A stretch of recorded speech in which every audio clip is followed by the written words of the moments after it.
नमस्कार, मैं हूं आंचल सिंह। भारत के तेज तर्रार विदेश मंत्री एस जयशंकर ने एक ऐसा बयान दिया है जिसकी चर्चा हर तरफ हो रही है और ये बयान है 2047 में बनने वाले भारत के विदेश मंत्री को लेकर। जी हां, विदेश मंत्री एस जयशंकर ने एक कार्यक्रम में ये कहा कि मैं उस व्यक्ति से ईर्ष्या करूंगा जो 2047 में विदेश मंत्री होगा। विदेश मंत्री ने ऐसा क्यों कहा, इसके बारे में हम आपको बताएंगे, लेकिन उससे पहले आपको उनका पूरा बयान बताते हैं। विदेश मंत्री डॉक्टर एस जयशंकर गुजरात में रविवार को एक कार्यक्रम के दौरान 2047 के भारत पर बात करते हुए एक बड़ा बयान दिया। दरअसल विदेश मंत्री ने कहा कि मैं उस व्यक्ति से ईर्ष्या करूंगा जो 2047 में विदेश मंत्री होगा। Envy the person who is foreign minister in 2047. But I will tell you one thing.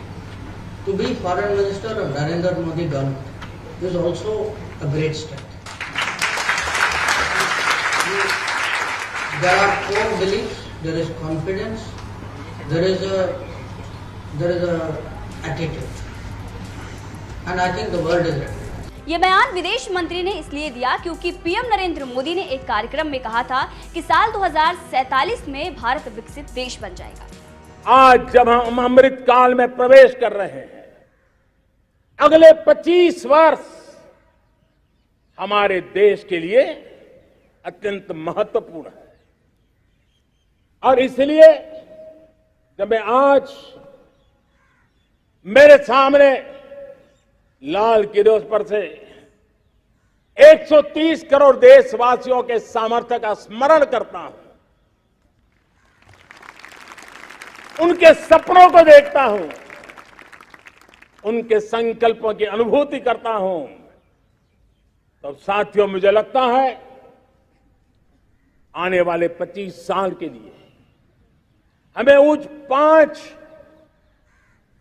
प्राण पर अपनी शक्ति को केंद्रित करनी होगी, अपने संकल्पों को केंद्रित करना होगा, अपने सामर्थ्य को केंद्रित करना होगा और हमें उन पंच प्राण को लेकर के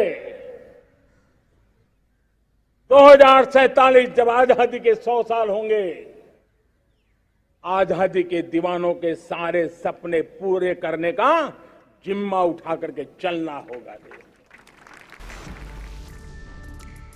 और विकसित देश का विदेश मंत्री होना अपने आप में बड़ी बात है और विदेश मंत्री को ये बात भी पता है कि जब भारत विकासशील है तो दुनिया को नाको चने चबवा रहा है और जब वो विकसित देश होगा तो सोचो कितना रौला होगा भारत का दुनिया में। महाशक्ति जिसके आगे किसी की भी नहीं चलने वाली। वैसे देखा जाए तो अभी भी भारत के सामने किसी की नहीं चलती। अमेरिका से लेकर चाइना तक भारत अपने शर्तों पर चलता रहा है। मोदी सरकार आने के बाद देश की विदेश नीति में बड़ा बदलाव आया है। इसको लेकर भी विदेश मंत्री ने बयान दिया और कहा कि 5वीं सबसे बड़ी अर्थव्यवस्था होने के नाते भारत को आत्मविश्वास दिखाना चाहिए। आत्मविश्वास की कमी हमारी आदतों के कारण है जो हमें बांधे रखती है। विदेश मंत्री ने आगे भी बयान दिया। उन्होंने कहा कि अमेरिका को एंगेज करना, चीन को मैनेज करना, रूस को आश्वस्त करना भारत की विदेश नीति में भी सबका साथ सबका विकास है।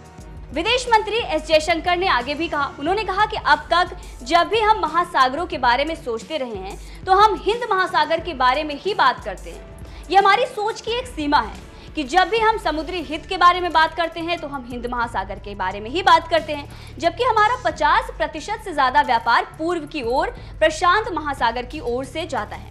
हिंद महासागर और प्रशांत महासागर के बीच की रेखा केवल मानचित्र एटलस पर मौजूद है, लेकिन वास्तविकता में ऐसा कुछ नहीं है। हमें अपनी सोच में ऐतिहासिक रेखाओं से परे जाना चाहिए।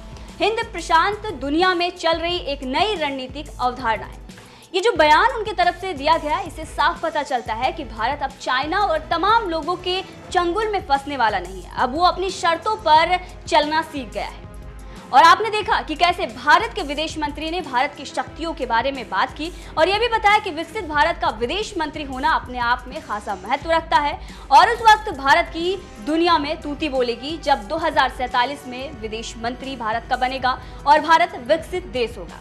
बहरहाल विदेश मंत्री के इस बयान पर आपकी क्या राय है, कमेंट करके जरूर बताइएगा।